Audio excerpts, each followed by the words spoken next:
طب القلوب و دوائها و عافیت الابدان و شفائها و نور الابصار و ضیائها و روح الارواح و غذائها وعلى آلہ و اصحابہ و بارک وسلم صلاۃ و سلام علیک یا رسول اللہ صلی اللہ علیہ وآلہ وسلم۔ ماہ رمضان المبارک کا تیسرا جمعہ ہے جس میں ہم موجود ہیں۔ اللہ کے فضل و کرم سے اللہ نے فقط اپنے فضل و کرم سے امن و سلامتی کے ساتھ، صحت و تندرستی کے ساتھ ماہ رمضان المبارک کے اکثر ایام گزار دیے۔ دعا ہے کہ باقی جو ایام ہیں وہ بھی اللہ تعالیٰ امن و سلامتی اور صحت و تندرستی کے ساتھ گزار دے۔ ہر ایک کو اللہ تعالیٰ ماہ رمضان کے پورے روزے رکھنے، پوری تراویح کی نمازیں پڑھنے، پورا قرآن پڑھنے سننے کی توفیق اور سعادت عطا فرمائے۔ اس دوران کوئی جسمانی عارضہ نہ ہو، کوئی روحانی پریشانی نہ ہو، کوئی ذہنی الجھن نہ ہو، صحت اور سلامتی کے ساتھ خالی ذہن ہو کر فقط اپنے رب کی بندگی کرنے کی توفیق مرحمت فرمائے۔ آج کے اس مبارک محفل میں جمعے کے دن ہم نے جس آیت مقدسہ کو عنوان سخن بنایا ہے، سورہ بقرہ کی آیت نمبر 272 ہے۔ اس آیت مبارکہ میں اللہ تعالیٰ نے اپنی راہ میں خرچ کرنے والوں کا ذکر کیا اور ارشاد فرمایا، الذین ينفقون اموالهم باللیل والنہار سرا وعلانیۃ فلہم اجرہم عند ربہم ولا خوف علیہم ولا هم یحزنون۔ جو لوگ اللہ کی راہ میں خرچ کرتے ہیں رات میں اور دن میں، خفیہ اور اعلانیہ، ان کا اجر ان کے رب کے پاس یہ ہے کہ ان کے لیے نہ کوئی خوف ہے اور نہ کوئی غم ہے۔ گویا کہ یہ آیت مقدسہ ہم نے آج دوسری بار تلاوت کی ہے۔ پچھلی نشست میں بھی اسی آیت پر گفتگو ہوئی تھی۔ بہت ساری باتیں تھیں جو پچھلی نشست میں ہو چکی اور بہت سی باتیں تھیں جو رہ گئی تھیں۔ آج انشاءاللہ اس نشست میں انشاءاللہ اس پر ہم گفتگو کریں گے۔ باقی جو باتیں مزید رہ جائیں گی وہ ہم اگلی نشست کے لیے چھوڑ دیں گے۔ اللہ تعالیٰ نے اپنے نیک بندوں کا ذکر کیا اور اپنے فرما بردار اور اپنے اچھے بندوں کا ذکر کیا، اپنے پسندیدہ بندوں کا ذکر کیا اور فرمایا کہ میرے پسندیدہ بندے وہ ہیں جو میری راہ میں خرچ کرتے ہیں۔ یہاں خرچ کرنے سے مراد صرف زکوٰۃ نکالنا نہیں ہے، ہر وہ مال، ہر وہ چیز جو اللہ کی راہ میں خرچ کرے، اس سے مراد یہ ہے۔ زکوٰۃ ہو، خیرات ہو، صدقات ہو، فطرات ہو، جو بھی ہو، سب اس سے مراد ہیں۔ فرمایا کہ الذین ينفقون اموالهم باللیل والنہار، میرے جو پسندیدہ بندے ہیں وہ اپنا مال خرچ کرتے ہیں رات میں اور دن میں، سرا وعلانیۃ، چپکے چپکے بھی خرچ کرتے ہیں اور اعلانیہ بھی خرچ کرتے ہیں۔ فلہم اجرہم عند ربہم، تو ان کا اجر ان کے رب کے پاس یہ ہے، لا خوف ولا خوف علیہم ولا هم یحزنون، کہ ان کے لیے نہ کوئی خوف ہوگا اور نہ ہی کوئی غم ہوگا۔ اس پر میں بیان کر چکا ہوں کہ یہ دو لفظ ہے لیکن انتہائی کامیابی کی ضمانت ہے۔ فرمایا کہ ایسے لوگ جو اللہ کی راہ میں خرچ کرتے ہیں ان کے لیے نہ کوئی خوف ہوگا نہ ہی کوئی غم ہوگا۔ وہ ہم پہلے بیان کر چکے کہ ماضی میں انسان کوئی غلط کام کرے، حال میں بیٹھا ہوا اس غلط کام کو سوچے تو اسے غم ہوتا ہے کہ میں نے یہ کام کیوں کیا، مجھے یہ کام نہیں کرنا چاہیے تھا۔ بڑی عمر میں، پختہ عمر میں آ کے خیال آتا ہے کہ میں نے شروع سے نمازوں کا اہتمام کیوں نہ رکھا۔ وہ جوانی کے دور تھے، وہ لاابالی کے دور تھے کہ میں نے یوں ہی وقت گزار دیے، کاش میں اس وقت بھی نماز پڑھنے والا ہوتا تو مجھے نمازوں کی قضا کرنے کا اہتمام تو نہ ہوتا، نمازوں کی قضا کرنے کی ذمہ داری میری تو نہ ہوتی، کاش میں ماہ رمضان کے روزے رکھتا۔ اگر کسی کو مارا ہے، اگر کبھی ایسا شخص ہے کہ جو ایک وقت میں بہت ہی زیادہ برے ماحول میں رہنے والا ہے، کسی کو مارتا ہے، کسی کو گالی دیتا ہے، کسی کا مال چھین لیتا ہے، پھر ایک وقت آتا ہے کہ اللہ تعالیٰ اسے ہدایت دے دیتا ہے، وہ اچھا انسان ہو جاتا ہے، نیک ہو جاتا ہے، پرہیزگار ہو جاتا ہے، تو پھر وہ ماضی کے حالات کو جانتا ہے، ماضی کے حالات اور ماضی کے واقعات یاد کرتا ہے تو اسے غم ہوتا ہے نا کہ میں نے یہ بہت برا کام کیا۔ جب اسے بتایا جاتا ہے اور جب وہ سوچنے اور سمجھنے کی صلاحیت میں آ جاتا ہے، سوچنے اور سمجھنے کے ماحول میں آ جاتا ہے، تو پھر جب اسے یہ بتایا جائے اور اسے خیال آئے تو اسے کتنا غم ہوتا ہے کہ ماضی میں نے فلاں بندے کو مارا، میں نے اس کا مال لے لیا، میں نے اس کی زمین ہتھیا لی، میں نے اس کا کاروبار خراب کر دیا، فلاں کام کیا، فلاں کام کیا، تو اسے غم ہوتا ہے، اور جب وہ غم ہوتا ہے تو پھر وہ اللہ سے توبہ کرتا ہے اور توبہ کے سارے تقاضے پورے کرتا ہے۔ تو مطلب یہ ہے کہ ماضی میں اگر کوئی غلط کام کیا ہو اور حال میں اس غلط کام کو سوچ کر جو احساس دل میں آئے اسے غم کہتے ہیں، اور غم کے بعد انسان پھر اس احساس کو، اس غم کو ختم کرنے کی کوشش کرتا ہے، اس غلطی کو سلجھانے کی کوشش کرتا ہے۔ اور اسی طرح حال میں اگر کوئی شخص کوئی غلط کام کرے، کسی کو مارے، کسی کا مال لے لے، کسی کی زمین لے لے، کسی کے ساتھ برا کرے، تو اگلے زمانے میں یعنی استقبال میں اسے خوف ہوتا ہے کہ میں نے اس کے ساتھ یہ عمل کیا ہے، نہ جانے یہ میرے ساتھ کیا برا عمل کرے گا، نہ جانے یہ میرے ساتھ کون سا رد عمل کرے گا۔ اگر اس نے کوئی غیر قانونی کام کیے ہیں تو ہمیشہ اسے خوف ہوتا ہے نا کہ جس دن قانون نافذ کرنے والے ادارے حرکت میں آئے تو میرا غیر قانونی کام پکڑا جائے گا، میں جو خرد برد کر رہا ہوں، میں جو چوری کر رہا ہوں، میں جو لوگوں کا مال غبن کر رہا ہوں، اگر معلوم ہو گیا، اگر ادارے حرکت میں آ گئے تو میرے ساتھ برا ہوگا۔ تو ہر وقت خوف ہوتا ہے نا۔ تو خوف اور غم یہ دو احساسات کے نام ہیں۔ غم ماضی میں کیے ہوئے عمل کو یاد کر کے ہوتا ہے، اور خوف حال میں جس نے عمل کیا ہے، استقبال میں اس کا عمل کیا ہوگا، رد عمل کیا ہوگا، اسے سوچ کر جو احساس آئے، اس احساس کو غم کہتے ہیں، خوف کہتے ہیں۔ تو غم اور خوف یہ دونوں ڈرانے والے کام ہیں، دکھ دینے والے کام ہیں۔ اور اللہ تعالیٰ نے ارشاد فرمایا جو اللہ کی راہ میں خرچ کرنے والے ہیں انہیں نہ غم ہوتا ہے نہ خوف ہوتا ہے۔ تو کیا معنی ہوا؟ مطلب یہ ہوا کہ انفاق فی سبیل اللہ، اللہ کی راہ میں خرچ کرنا اتنا پاکیزہ، اتنا ستھرا اور اتنا اچھا عمل، اور رب کی بارگاہ میں اتنا پسندیدہ عمل ہے کہ اللہ کی راہ میں خرچ کرنے والوں کا اللہ تعالیٰ اس کا ظاہر و باطن ایسا پاک، مصفہ اور مزکا کر دیتا ہے کہ اس کا باطن بھی اچھا ہو جاتا ہے، ظاہر بھی اچھا ہو جاتا ہے۔ اسے اتنا پاک کر دیتا ہے کہ ماضی میں بھی اس سے کوئی ایسا غلط کام ہوا نہیں ہوتا جس کا اسے غم ہو، اور حال میں بھی اس کا حال اتنا اچھا ہوتا ہے کہ اس نے کوئی غلط کام کیا نہیں ہوتا جس کا اسے آئندہ غم ہو، آئندہ جس کا اس پر خوف ہو۔ مطلب یہ ہے کہ انفاق فی سبیل اللہ کی برکت سے اللہ اس کا ظاہر و باطن اتنا پاک کر دیتا ہے کہ اس کا ماضی بھی اچھا ہوتا ہے، حال بھی اچھا ہوتا ہے، اور استقبال بھی بے خوف ہو جاتا ہے۔ تو اب آپ بتائیں کہ جس شخص کا ماضی بھی بے داغ ہو، جس کا حال بھی ستھرا ہو، اور امید ہو کہ آئندہ زمانہ بھی جس کا اچھا ہوگا، امید ہو، یقین ہو، تو ایسے ہی شخص کو تو ولی کامل کہتے ہیں۔ ایسے ہی شخص کو ولی کامل کہتے ہیں نا، کہ جس کا ماضی بھی اچھا ہے اور حال بھی اچھا ہے اور استقبال بھی اچھا ہے۔ مطلب یہ ہے کہ یہ دو لفظ ہیں، ولا خوف علیہم ولا هم یحزنون، کہ جو اللہ کی راہ میں خرچ کرے انہیں نہ خوف ہوتا ہے نہ غم ہوتا ہے۔ مطلب یہ ہے کہ وہ اتنا پاکیزہ اور ستھرا ہو جاتا ہے کہ اللہ کے قریب ہو جاتا ہے، اور جو اللہ کے قریب ہو جائے وہی اللہ کا ولی ہوتا ہے۔ یہی وجہ ہے کہ یہاں تو فرمایا نا الذین ينفقون اموالهم باللیل والنہار سرا وعلانیہ ولا خوف فلہم اجرہم عند ربہم ولا خوف علیہم ولا هم یحزنون، کہ جو لوگ اللہ کی راہ میں خرچ کرتے ہیں، رات میں خرچ کرتے ہیں، دن میں خرچ کرتے ہیں، چھپا کے خرچ کرتے ہیں، اعلانیہ خرچ کرتے ہیں، فلہم اجرہم عند ربہم، ان کا اجر ان کے رب کے پاس یہ ہے، ولا خوف علیہم ولا هم یحزنون، کہ انہیں نہ کوئی خوف ہے اور نہ ہی کوئی غم ہے۔ بعینہ یہی الفاظ اور یہی مژدہ اللہ تعالیٰ نے اولیاء اللہ کے بارے میں نہیں فرمایا؟ کیا وہ آیت ہم بھول جائیں جو بہت ہی مشہور و معروف ہے؟ الا ان اولیاء اللہ لا خوف علیہم ولا هم یحزنون، خبردار ہو جاؤ، اچھی طرح جان لو کہ جو اللہ کے ولی ہیں انہیں نہ کوئی خوف ہے نہ ہی کوئی غم ہے۔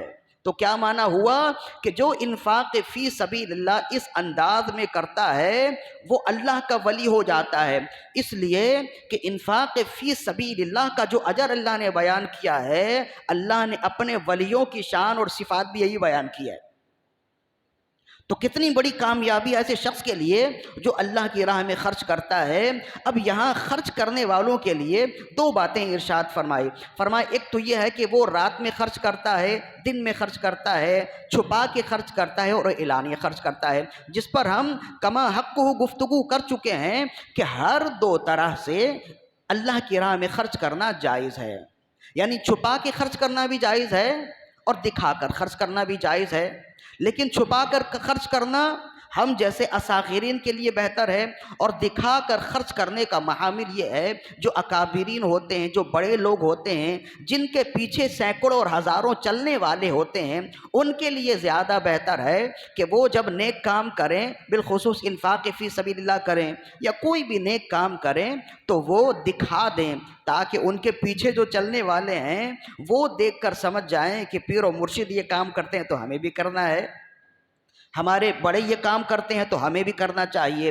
تو دکھا کر نیک عمل کرنا یہ بہتر اکابرین کے لیے ہوتا ہے، اور چھپا کے نیک عمل کرنا یہ بہتر اساغرین کے لیے ہوتا ہے، جس پر ہم گفتگو کر چکے ہیں اور ہم یہ بتا چکے ہیں کہ اس وجہ سے کہ دل کو پلٹتے ہوئے دیر نہیں لگتی۔ کہیں آپ نے نیک نیتی کے ساتھ دکھا کر خرچ کیا اور اس کے فوراً بعد دل میں خیال آیا کہ لوگوں نے میری واہ واہ کر دی ہے، لوگوں نے بڑی تعریف کر دی ہے، ادھر دل میں خیال آیا اور ادھر آپ کا انفاق فی سبیل اللہ سب کا سب ضائع ہو گیا، کچھ بھی ہاتھ نہیں آئے گا۔ اسی لیے بہتر یہی ہے، امن اسی میں ہے، سلامتی اسی میں ہے کہ انفاق فی سبیل اللہ یعنی اللہ کی راہ میں خرچ کرنا اور ہر اچھا عمل چھپا کر کیا جائے۔ اس پر ہم گفتگو کر چکے، اس آیت میں بھی اشارہ ملتا ہے کہ اللہ تعالی ہر دو عمل پسند فرماتا ہے، یعنی رات میں خرچ کرنا بھی پسند فرماتا ہے، دن میں خرچ کرنا بھی پسند فرماتا ہے، چھپا کر خرچ کرنا بھی پسند فرماتا ہے، دکھا کر خرچ کرنا بھی اللہ پسند فرماتا ہے۔ ہر دو عمل کیا جا سکتا ہے، لیکن اگر آپ اس آیت کی ترتیب دیکھیے تو رات میں خرچ کرنے کا ذکر پہلے ہے، دن میں خرچ کرنے کا ذکر بعد میں ہے، چھپا کر خرچ کرنے کا ذکر پہلے ہے، دکھا کر خرچ کرنے کا ذکر بعد میں ہے، جس سے معلوم ہوتا ہے کہ رات میں خرچ کرنا دن میں خرچ کرنے سے بہتر ہے اور چھپا کر خرچ کرنا دکھا کر خرچ کرنے سے بہتر ہے۔ الذین ینفقون اموالہم باللیل والنہار، اللہ کے نیک بندے وہ ہیں، وہ لوگ جو خرچ کرتے ہیں اللہ کی راہ میں دن میں، رات میں اور دن میں، سرًا وعلانیۃً، چپکے بھی خرچ کرتے ہیں اور اعلانیہ بھی خرچ کرتے ہیں۔ تو رات میں خرچ کرنے کا ذکر پہلے ہے نا، دن میں خرچ کرنے کا ذکر بعد میں ہے، اور چھپا کر خرچ کرنے کا ذکر پہلے، دکھا کر خرچ کرنے کا ذکر بعد میں ہے۔ تو آپ کیا سمجھتے ہیں کہ فقط قرآن کے ترجمے سے ہی ہدایت ملتی ہے یا قرآن کی تفسیر سے ہی ہدایت ملتی ہے؟ ایسا نہیں ہے۔ جس طرح قرآن کی آیت سے ہدایت ملتی ہے، جس طرح قرآن کے ترجمے سے ہدایت ملتی ہے، اور جس طرح قرآن کی تفسیر سے ہدایت ملتی ہے، ویسے ہی قرآن کی ترتیب سے بھی ہدایت ملتی ہے۔ ایسا نہیں ہے، قرآن کی کوئی آیت اتفاقی نہیں ہے کہ ایسی اتفاق سے کہہ دیا ہو، جیسے ہم اتفاق سے کہہ دیتے ہیں کبھی دن کا ذکر پہلے کر دیتے ہیں، کبھی رات کا ذکر پہلے کر دیتے ہیں، کبھی صبح کا ذکر پہلے ہو جاتا ہے، کبھی رات کا ذکر پہلے۔ تو ایسا نہیں ہے، قرآن مجید کی ہر آیت التزامی ہے اور ہر آیت کا ایک ہر نقطہ اور زیر زبر التزامی ہے، کوئی عمل اتفاقی نہیں ہے۔ تو اللہ تعالیٰ نے یہاں خرچ کرنے والوں کا ذکر کیا تو رات میں خرچ کرنے والوں کا ذکر پہلے کیا، دن میں خرچ کرنے والوں کا ذکر بعد میں کیا، چھپا کر خرچ کرنے والوں کا ذکر پہلے کیا، دکھا کر خرچ کرنے والوں کا ذکر بعد میں کیا۔ مطلب یہ ہے کہ جس کا ذکر پہلے ہے اللہ کے نزدیک وہ پہلے ہے، اور جس کا ذکر بعد میں ہے اللہ کے نزدیک وہ بعد میں ہے۔ یہ قرآن مجید کی ترتیب ہے۔ مثال کے طور پر یوں سمجھ لیجئے، محمد الرسول اللہ والذین معہ اشداء علی الکفار رحماء بینہم، محمد اللہ کے رسول ہیں اور ان کے ساتھ جو لوگ ہیں رحماء بینہم، اشداء علی الکفار رحماء بینہم، ان کے بعد جو لوگ ہیں وہ کافروں پر سخت ہیں اور آپس میں رحم کرنے والے ہیں۔ یہ ہے نا قرآن مجید کی آیت ہے نا، محمد الرسول اللہ، سورہ فتح کی آیت ہے، محمد الرسول اللہ والذین معہ اشداء علی الکفار رحماء بینہم، محمد اللہ کا رسول ہے، محمد اللہ کے رسول ہیں، اور ان کے ساتھ جو لوگ ہیں وہ کافروں پر سخت ہیں، آپس میں رحم کرنے والے ہیں۔ کافروں پر سختی کا ذکر پہلے ہے اور آپس میں نرمی کا ذکر بعد میں ہے۔ مطلب یہ ہے کہ آپس میں محبت اس وقت تک ہوگی نہیں جب تک کافروں سے پہلے سختی نہیں ہوگی۔ یہی تو وجہ ہے کہ ہم کافروں سے ہاتھ ملا رہے ہیں، ہم کافروں سے گلے مل رہے ہیں اور ایک دوسرے کا گلا کاٹ رہے ہیں۔ تو اگر چاہتے ہیں کہ آپس میں محبت ہو تو کافروں سے نفرت کرنی ہوگی، کافروں کو دور کرنا ہوگا۔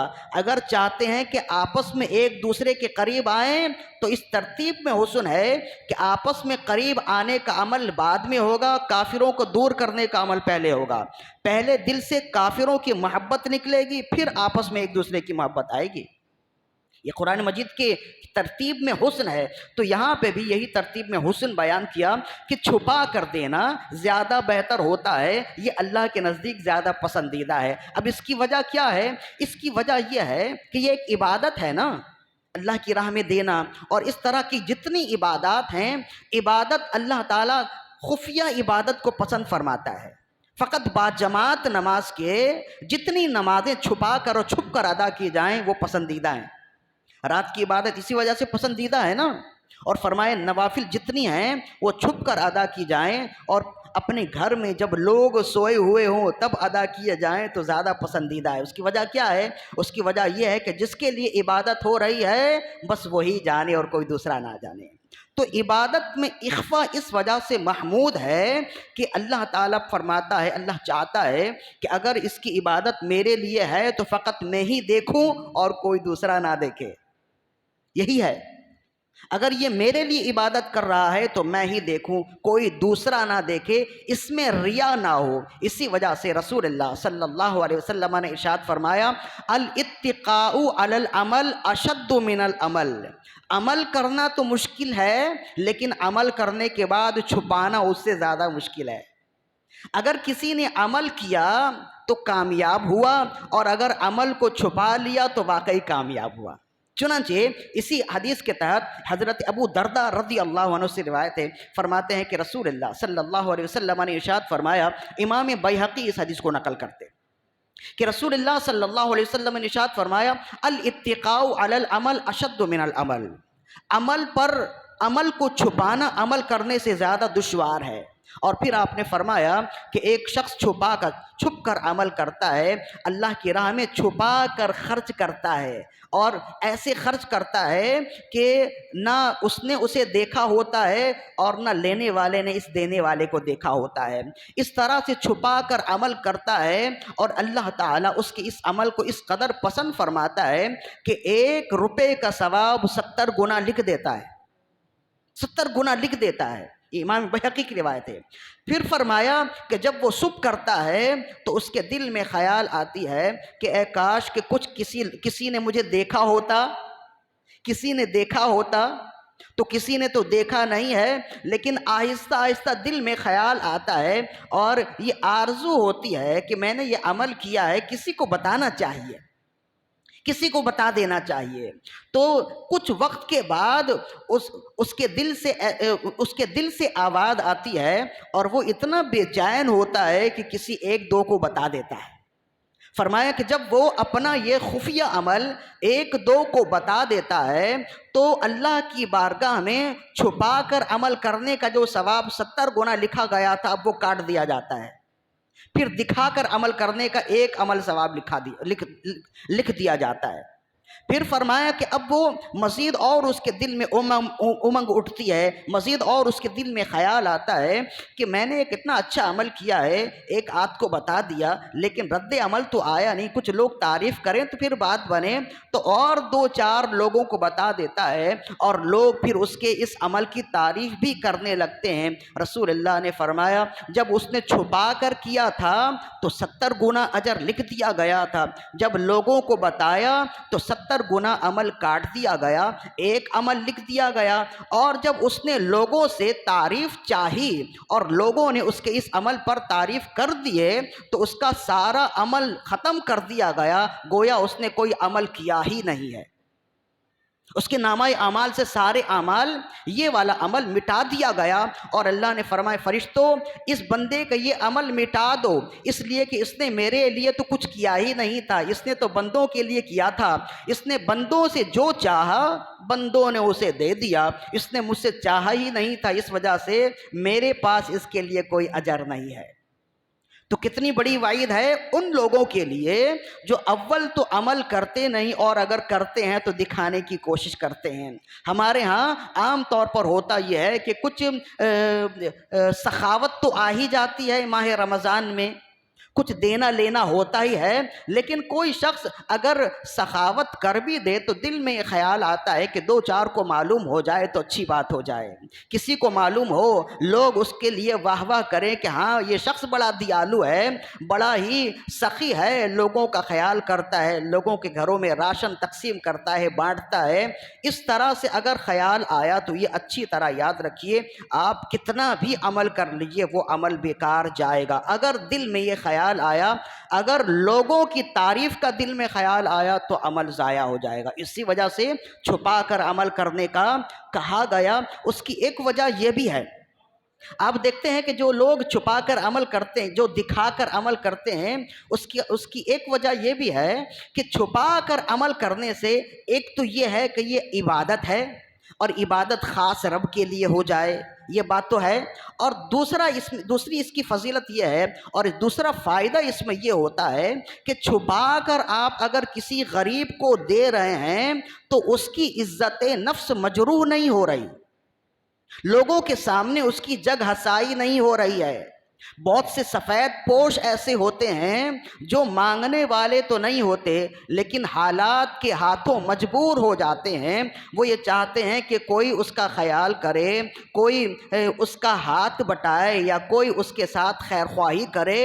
اب ایسا شخص آپ کے پاس آیا کہ میں غریب ہوں، میں ضرورت مند ہوں اور میں سفید پوش ہوں، مانگنے والا نہیں ہوں لیکن حالات کے ہاتھوں مجبور ہو گیا، لیکن لہذا آپ میرا خیال کیجئے، اور آپ لوگوں کے مجمع میں لے آئے، 2-3 سیلفیاں بنائیں، ویڈیو بنائے، لوگوں نے آپ کو دیکھا اور آپ نے لوگوں کو دیکھا، اور ایک آٹے کی بوری اسے دیتے ہوئے 10 بندہ آٹے کی بوری میں ہاتھ رکھے ہوئے ہے، اور تاکہ یہ تصویر وائرل ہو اور معلوم ہو کہ ہم بھی کتنے دیالو ہیں، ہم نے بھی اس کا خیال کیا ہے۔ وائرل تصویر ہو گئی، ویڈیو بھی چل گئی، لوگوں نے دیکھ لیا اور آپ کو بڑا سخی کہہ دیا، لیکن کیا یہ ویڈیو صرف آپ ہی کے چاہنے والے دیکھیں گے؟ وہ جو سفید پوش ہے اس کے لوگ نہیں دیکھیں گے؟ اس کے چاہنے والے نہیں دیکھیں گے؟ اس کے معلوماتی اور اس کے رشتہ دار نہیں دیکھیں گے؟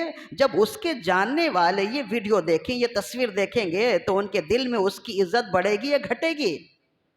اس کا وقار تو گیا نا۔ ایک آٹے کی بوری کے لیے تم نے اس کی عزت کا ستیہ ناش کر دیا، تو کیا یہ اللہ کی بارگاہ میں مقبول عمل ہوگا؟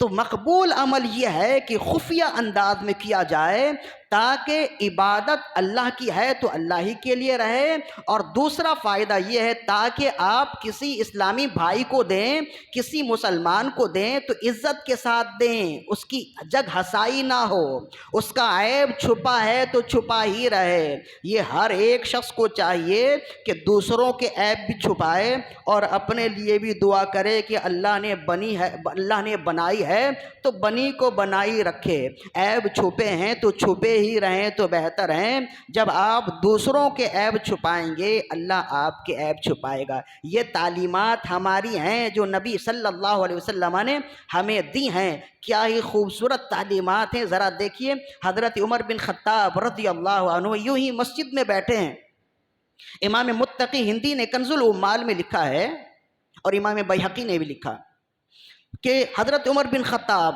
اسلام کے دوسرے خلیفہ حضرت عمر بن خطاب رضی اللہ عنہ مسجد میں بیٹھے ہیں، مجمع بھرا ہوا ہے اور کوئی دینی گفتگو ہو رہی ہے، گفتگو کے دوران ہی ریح خارج ہونے کی آواز آئی، کسی ایک کی ریح خارج ہو گئی، آواز آئی تو لوگ سر جھکا کر بیٹھے ہیں، یہ تو انتہائی شرم کی بات ہے، اور جو بے شرمی کرنے والے ہیں تو وہ بے شرمی کرتے ہی ہیں.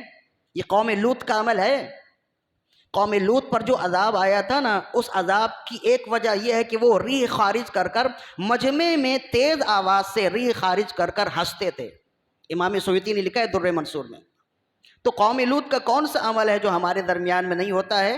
اللہ تعالی ہر ایک کو بخشے اور ہر ایک کو محفوظ رکھے. تو کہتے ہیں حضرت عمر بن خطاب رضی اللہ عنہ کے مجمع میں دینی گفتگو ہو رہی تھی، ایک کی ریح خارج ہو گئی تو ہر ایک نے سر جھکا لیا. حضرت عمر بن خطاب خلیفہ مسلمین، آپ کا جلال ایسا تھا کہ اگر کوئی بندہ آپ کے چہرے کو کی طرف بھی دیکھے نا تو مرعوب ہو جاتا تھا. یہیں اسی جگہ حضرت عمر بن خطاب رضی اللہ عنہ کے فضائل بیان کرتے ہوئے متقی ہندی نے کنز العمال میں ہی لکھا، حضرت عمر بن خطاب رضی اللہ عنہ کی مونچھیں بڑی بڑی تھیں، درمیان سے ادھر کی مونچھیں بڑی بڑی تھیں، اور جب آپ غصے میں آتے نا تو منہ سے جب ہوا نکلتی منہ سے تو آپ کی دونوں جانب کی مونچھیں ہلتی تھیں. تو یہ ایسا وقت ہوتا کچھ سامنے والا جو ہوتا نا وہ گر جاتا تھا. تو کہتے ہیں حضرت عمر بن خطاب رضی اللہ عنہ مونچھیں بنانے کے لیے نائی کے پاس گئے یا نائی کو بلایا. وہ نائی آپ کی مونچھیں تراش رہا تھا، آپ نے صرف کھانسا اس طرح سے کھانسا نا تو آپ کی مونچھیں ہلنے لگیں. وہ اتنا مرعوب ہوا اسی وقت اس کی ریح خارج ہو گئی. حضرت عمر بن خطاب رضی اللہ عنہ وہ جلال والے تھے. تو اب مسجد میں بیٹھے ہیں اور کسی کی ریح خارج ہو گئی تو آپ نے، لوگ تو سر جھکائے بیٹھے ہیں کہ یہ غلط کام ہو گیا. حضرت عمر بن خطاب رضی اللہ عنہ نے فرمایا میں ایسے شخص کو قسم دیتا ہوں کہ وہ اٹھے اور جا کر وضو کرے. جس کا وضو ٹوٹ گیا ہے میں اسے قسم دیتا ہوں وہ اٹھے اور جا کر وضو کرے. اب بھرے مجمع میں کون اٹھے گا؟ اگر اٹھا تو مزید اور بھی اس کی ہنسی ہوگی نا. ابھی تو بات چھپی ہوئی ہے تو چھپی ہی رہے گی، لیکن اگر بھرے مجمع میں اٹھ گیا تو سب کو معلوم ہو جائے گا کہ یہ غلط عمل، یہ غیر اخلاقی عمل اس نے کیا ہے. ہر ایک سر جھکائے بیٹھا ہے، کوئی اٹھتا نہیں ہے. حضرت عمر نے پھر جلال سے کہا، روب سے کہا، غصے سے کہا، جلال سے کہا میں ایسے شخص کو قسم دیتا ہوں وہ اٹھے جس نے ریح خارج کی ہے اور جائے اور جا کر دوبارہ وضو کرے. کوئی اٹھتا نہیں ہے، کسی میں دم نہیں ہے کہ اٹھے. ایسے کہتے ہیں حضرت جریر بن عبداللہ رضی اللہ عنہ صحابی رسول ہیں، بہت بعد میں مسلمان ہوئے اور اپنی قوم کے سردار تھے، بڑی عزت والے تھے. جب یہ ایمان لانے کے لیے آئے تھے نا تو رسول اللہ ٹیک لگائے تکیے میں بیٹھے تھے. جب یہ ایمان لانے کے لیے آئے تو رسول اللہ نے اپنا تکیہ ان کو دے دیا تھا. حضرت جریر بن عبداللہ البجلی اتنے بڑے اپنے قبیلے کے سردار تھے اور آپ نے فرمایا تھا جب قوم کا بڑا تمہارے پاس آئے تو اس کی عزت کیا کرو. تو یہ حضرت جریر بن عبداللہ بھی اسی مجمع میں بیٹھے تھے. تو کہتے ہیں کہ جب حضرت عمر نے فرمایا میں ایسے کو قسم دیتا ہوں کہ اٹھے اور جا کر وضو کرے، کوئی بھی نہ اٹھا تو حضرت جریر بن عبداللہ عرض کرنے لگے امیر المومنین کیا ہی اچھا ہو کہ ہم سب اٹھیں اور جا کر دوبارہ وضو کر لیں. حضرت عمر بن خطاب رضی اللہ عنہ مسکرائے، آپ کا غصہ ٹھنڈا ہو گیا. آپ نے فرمایا اے جریر بن عبداللہ زمانہ جاہلیت میں بھی تم سردار تھے اور اسلام لانے کے بعد بھی سردار ہو. زمانے جاہلیت میں بھی تمہارے اخلاق بڑے اچھے تھے، اسلام لانے کے بعد بھی تمہارے اخلاق کتنے اچھے ہو گئے. دیکھیں کیسے عیب کو چھپایا. ہم تو تلاشتے ہیں عیب، ہمارا تو اب یہ قومی کھیل ہے عیب تلاش کرنا، نیچے سے لے کے سیاست دانوں تک سبھی بس عیب مل جائے اور اسے اچھالنے کی کوشش کرتے رہیں. اور ایک سوشل میڈیا ایک جھنجھنا ملا ہوا ہے، جس کو عیب مل جائے اسی میں ڈال دے. تو ہمارے ہاں تو یہ ایک کھیل بنا ہوا ہے، لیکن یہ کھیل نہیں ہے. آپ دوسروں کے عیب چھپائیں گے اللہ آپ کے عیب چھپائے گا. یہ اللہ کا فرمان بھی ہے، رسول اللہ کا فرمان بھی ہے. من ستر علی مسلمین سترہ اللہ فی الدنیا والآخرہ. جس نے کسی مسلمان کا عیب چھپایا اللہ تعالیٰ دنیا و آخرت میں اس کے عیب چھپائے گا. کون ایسا شخص ہے جس کے اندر عیب نہیں ہے؟ جب عیب نہیں ہے تو دوسروں کے عیب دیکھیں تو اپنے عیب کی طرف بھی دیکھیں اور کہیں کہ جب اللہ نے میرے عیب چھپائے ہیں تو میرے لیے بھی لازم ہے کہ دوسروں کے عیب چھپائیں۔ تو انفاق فی سبیل اللہ خفیہ انداز میں اگر کریں تو اس کا ایک فائدہ تو یہ ہوتا ہے کہ یہ عبادت ہے، جس کے لیے عبادت ہو رہی ہے فقط اسی کے لیے رہے گی اور آپ کو 70 گنا ثواب ملے گا۔ اور اس کا دوسرا فائدہ یہ ہوتا ہے کہ جو سفید پوش آپ سے اپنی ضرورتوں کا سوال کر رہا ہے، اگر آپ اسے چھپا کر دیں گے، کسی کے آگے ظاہر نہیں کریں گے، تو اس کا عیب بھی چھپا ہوا ہے تو چھپا ہی رہے گا۔ لوگوں کے درمیان میں، معاشرے میں وہ باعزت ہے تو باعزت ہی رہے گا۔ کوئی اسے یہ کہنے والا نہیں ہوگا کہ میں نے سوشل میڈیا میں دیکھا ہے تم تو فلاں کے آگے ہاتھ پھیلائے ہوئے تھے، میں نے سوشل میڈیا میں دیکھا ہے ایک تمہاری تصویر وائرل ہوئی کہ ایک آٹے کی بوری لے رہے تھے، میں نے دیکھا ہے کہ تم پیسوں کے لفافے لے رہے تھے۔ ایسا کوئی کہنے والا تو نہیں ہوگا نا، اس کا عیب چھپا ہوا ہے، مجبوری کی وجہ سے اس نے طلب کی ہے نا، اس کا عیب چھپا ہوا ہے تو چھپا ہی رہے۔ لہذا یہ مہینہ رمضان المبارک کا مہینہ ہے، شیطان بہت اکساتا ہے، یہ اتنا آسان نہیں ہے۔ اسی وجہ سے میں نے پہلے وہ حدیث پڑھی نا، رسول اللہ نے فرمایا اتقاء علی العمل اشد من العمل، عمل کرنا مشکل تو ہے لیکن عمل کرنے کے بعد عمل کو چھپانا اس سے زیادہ مشکل ہے، یہ اتنا آسان نہیں ہے۔ لیکن جو چھپانے میں کامیاب ہو جائے واقعی وہ اللہ کا ولی ہوتا ہے اور واقعی وہ پورے ثواب کا مستحق ہوتا ہے۔ لہذا ماہ رمضان میں میرا پیغام یہ ہے کہ جب آپ اللہ کی راہ میں نکالتے ہیں چھپا کر نکالیے، ایسے ہی نکالیے کہ آپ کے اپنے گھر والوں کو بھی پتہ نہ ہو کہ آپ نے کسی کے ساتھ خیر خواہی کیا ہے۔ حضرت بعض تو علماء کرام تو ایسے گزرے، حضرت سفیان بن عیینہ فرماتے جب آپ نیک عمل کو چھپانے کی پر گفتگو فرما رہے ہوتے نا تو آپ فرماتے میرا بس چلے تو میں اپنا عمل کرامن کاتبین سے بھی چھپا لوں۔ وہ تو اس طرح سے چھپانے کی کوشش کرتے تھے، اور ہم کس طرح سے دکھانے کی کوشش کرتے ہیں؟ اپنے آپ کو خالصتاً اللہ کے لیے کیجئے۔ جب آپ کا یہ عمل اللہ کے لیے ہے، جب آپ دکھا کر یہ عمل نہیں کریں، جب آپ دکھا کر عمل نہیں کریں گے اللہ اس کا اجر دے گا۔ ماہ رمضان میں خوب ایک دوسرے کا خیال کیجئے، خاص طور پر اپنے قریبی رشتہ داروں کا، بھائی بہنوں کا، جو چھوٹے ہیں بڑے ہیں، جو خاص رشتہ دار ہیں، اڑوس پڑوس کے لوگ ہیں، ان کا خیال رکھنا بہت زیادہ ضروری ہے۔ یہ کافی نہیں ہے کہ آپ کھا رہے ہیں، اور یہ کافی نہیں ہے کہ آپ اچھا پہن رہے ہیں، یہ ضروری ہے کہ جب آپ اچھا کھا رہے ہیں تو آپ دوسروں کو بھی کھلائیے، ضروری ہے کہ جب آپ اچھا پہن رہے ہیں کوشش کیجئے کہ کسی دوسرے کو بھی اچھا پہنائیں، اور اگر آپ فقط اسی پر اطمینان ہو یا بیٹھے ہیں کہ میں اچھا کھا رہا ہوں، اچھا پی رہا ہوں، اچھا پہن رہا ہوں، یہی کافی ہے، تو پھر آپ میں اور جانور میں کوئی فرق نہیں ہے۔ جانور بھی یہی خواہش کرتا ہے نا، میں اچھا کھا رہا ہوں بس میرے لیے یہ بہتر ہے۔ تو انسان کو انسان یہ انس سے نکلا ہوا لفظ ہے، اور انس کا معنی یہ ہوتا ہے ایک دوسرے کا خیال کرنا، ایک دوسرے سے محبت کرنا۔ تو لفظ انسان کا تقاضا بھی یہی ہے کہ ایک دوسرے کا خیال رکھا جائے، ایک دوسرے کی ضرورتوں کی تسکین کی جائے۔ ماہ رمضان میں صدقات و خیرات نکالیں تو سب سے پہلے اپنے اعزاء و اقارب کو دیکھیں، بھائی بہنوں کو دیکھیں، اور اس کے بعد مذہبی اداروں کو دیکھنا خاص طور پر ضروری ہے۔ جو ہم نے کہہ دیا کہ مذہبی اداروں کا پورا سلسلہ سال بھر چلتا ہی اسی کام سے، اسی کے حوالے سے ہے، اور کوئی دوسرا راستہ نہیں ہے کہ کوئی دوسرا یا تیسرا درمیان میں آ کر کوئی ڈونیٹ کر دے یا کوئی اللہ کی راہ میں دے دے، اسی کے ذریعے سے چلتا ہے۔ لہذا اس کو تو ہم بائی پاس نہیں کر سکتے، امانت میں خیانت بالکل نہیں کر سکتے، کہ اسلام میں آپ کے صدقات و خیرات کے سب سے پہلے مستحق آپ کے اعزاء و اقارب ہیں، جو آپ کے بھائی ہیں بہنیں ہیں، ان کا خیال رکھنا بہت ضروری ہے۔